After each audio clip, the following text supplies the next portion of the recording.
전쟁터에서 주로 발생할 것 같으신가요? 전쟁터에서 발생하는 화상은 그냥 딱 거의 제 생각엔 두 가지. 두 개지요. 제일 흔한 건 두 가지고요. 어떤 화상이나를 나누는 기준이 여러 가지가 있는데 원인에 따라 나누기도 해요. 국제적인 정확한 거는 아니지만 우리나라 주로 화상센터에서 나누는 거는 예를 들면 액체 같은 거에 닿쳤는지 아니면 불에 닿쳤는지 뜨거운 물체에 접촉했는지 이렇게 나누기도 하거든요. 접촉 화상이냐 열상 화상이냐 화염 화상이랑 이렇게 나누는데 전쟁터에서 다치는 화상 환자분들은 거의 대부분 화염 화상이죠. 뜨거운 불.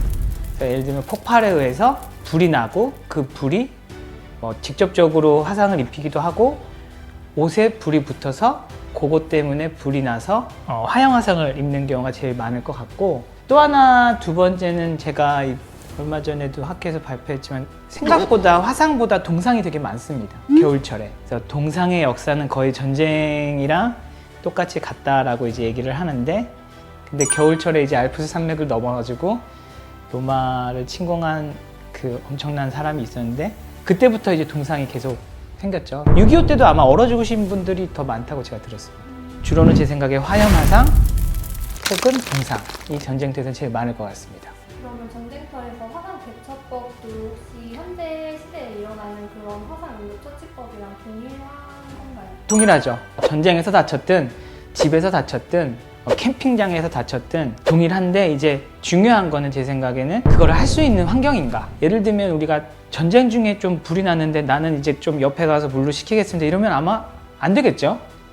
그러면은 아마 아군한테 맞아 죽을 것 같은데, 나는 이제 좀 옆에 가서 물로 식히겠습니다. 비겁한 변명입니다. 그래서 그런 응급처치 방법은 똑같은데 응급처치를 할 수 있는 상황이냐 아니냐에 따라서 그게 좀 다를 것 같습니다. 기본적으로 전쟁터라고 해서 뭐 특별히 다르지는 않기 때문에 넓게 많은 수가 다치다 보면 아마 인력적으로나 물질적으로나 이런 것들이 한계가 있어서 아마 사망률이 일상적인 거랑 좀 다르게 높지 않을까 싶기는 하네요. 전쟁터 화상 그 이후에 트라우마가 더 심각할 것 같은데 중증 화상이라고 하는 거는 신체 범위 한 30% 이상 순식간에 화상을 입은 걸 얘기를 하는데, 주로는 뜨거운 물을 쏟아서 우리 몸에 30% 화상을 입는 경우는 극히 드물어요. 뭐가 폭발을 했다거나 불이 나가지고 이제 화상을 입는 경우가 많은데, 그런 환자분들도 PTSD라고 해가지고 외상 후 스트레스 장애죠, 한국말로. 그래서 흉터나 원래 이제 다치시기 전에 본인이 할 수 있는 역량을 못하는 거에 대한 우울감, 이런 것 때문에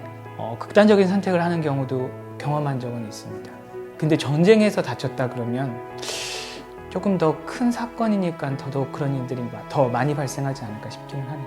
우리나라는 과가 나뉘어 있기 때문에 보통 이거 치료하는 의사들은 외과 계열 의사들입니다. 그래서 외상 후 스트레스 장애에 대한 거는 주로 신경정신과 영역이어서 신경정신과 아니면 심리상담사 분들하고 연계를 해가지고 상담사랑 만나고 상담을 해드리고 마음에 좀 안정을 취할 수 있게는 해드리고는 있습니다. 저희들도 앞으로도 심리적으로 안정감을 드리고 최선의 치료를 해드리겠지만 결국에는 본인이 겪은 건 본인이 이겨내셔야 되는 거거든요. 그래서 저희 병원에 오셔서 좋은 치료 받으시고 힘내셔서 그 다치셨던 분들은 잘 이겨내셨으면 좋겠습니다.